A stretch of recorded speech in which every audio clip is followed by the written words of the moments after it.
ನಮಸ್ತೆ ಎಲ್ಲರೂ ಹೇಗಿದ್ದೀರಾ? ನಾವು ಚೆನ್ನಾಗಿದ್ದೀವಿ, ನೀವು ಕೂಡ ಚೆನ್ನಾಗಿದ್ದೀರಾ ಅಂತ ಅಂದ್ಕೊಂಡಿದ್ದೀನಿ. ಸೊ ಇವತ್ತಿನ ರೆಸಿಪಿಯಲ್ಲಿ ನಾನು ಮಸಾಲ ಟೀ ಪೌಡರ್ ಹೇಗೆ ಮಾಡೋದು ಅಂತ ಹೇಳಿಬಿಟ್ಟು ತೋರಿಸ್ತಾ ಇದ್ದೀನಿ. ಸೊ ಮೊದಲಿಗೆ ನಾನು ಇಲ್ಲಿ ಒಂದು ಹಾಫ್ ಕಪ್ ಅಷ್ಟು ಏಲಕ್ಕಿಯನ್ನು ತಗೊಂಡಿದ್ದೀನಿ. ಮತ್ತು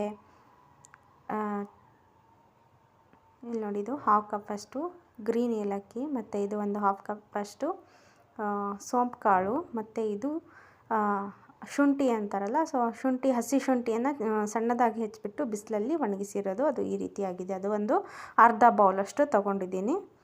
ನೆಕ್ಸ್ಟು ಇಲ್ಲಿ ನಾನು ಒಂದು ಸ್ವಲ್ಪ ಚಕ್ಕೆ ಮತ್ತು ಒಂದು ಸ್ಪೂನಷ್ಟು ಲವಂಗ ಮತ್ತು ಬಜ್ಜಿ ಬೇರು ಅಂತ ಸಿಗುತ್ತಲ್ಲ, ಅದನ್ನು ಅರ್ಧ ಈ ರೀತಿಯಾಗಿ ಕಲ್ಲಲ್ಲಿ ಸಣ್ಣದಾಗಿ ಪೌಡ್ರ್ ಮಾಡಿ ಇಟ್ಕೊಂಡಿದ್ದೀನಿ.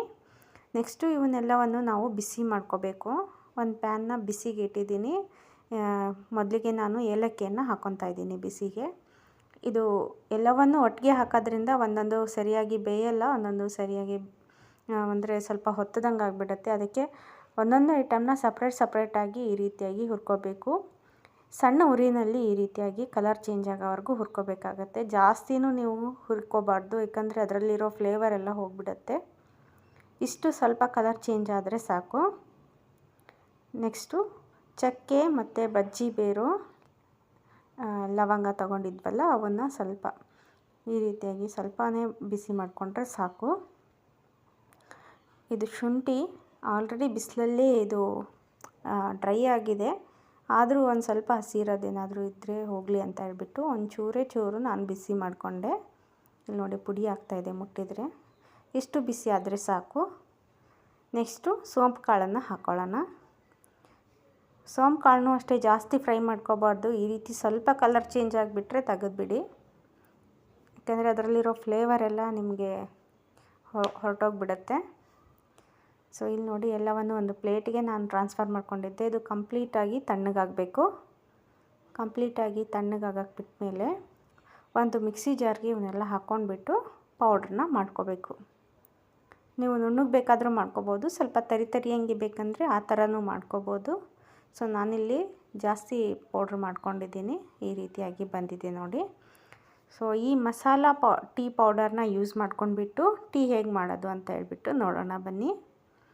ಮತ್ತು ಈ ರೀತಿಯಾಗಿ ನಾವು ಒಂದು ಏರ್ ಟೈಟ್ ಕಂಟೈನರಲ್ಲಿ ಇದನ್ನ ಸ್ಟೋರ್ ಮಾಡಿ ಇಟ್ಕೋಬೋದು. ಕಂಪ್ಲೀಟಾಗಿ ಸ್ವಲ್ಪ ತಣ್ಣಗಾದಮೇಲೆ ಈ ರೀತಿಯಾಗಿ ಸ್ಟೋರ್ ಮಾಡಿಟ್ಕೊಂಡ್ರೆ ನಮಗೆ ಇದು ಒಂದು 15 ಡೇಸ್ವರೆಗೂ ಬರುತ್ತೆ. ನೋಡಿ ನಾನು ಸ್ಟೋರ್ ಮಾಡಿ ಇಟ್ಕೊಂಡಿದ್ದೀನಿ.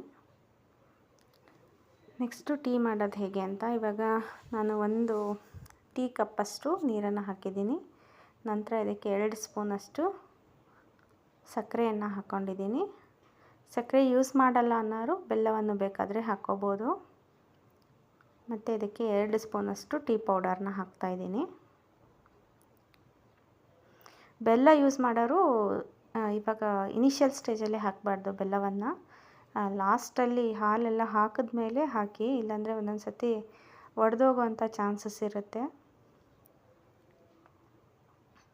ಇದೊಂದು ಸ್ವಲ್ಪ ಟೀ ಪೌಡರು ಕುದ್ದಾದಮೇಲೆ ಇದಕ್ಕೆ 1 ಗ್ಲಾಸಷ್ಟು ನಾನು ಹಾಲನ್ನು ಹಾಕಿದ್ದೀನಿ.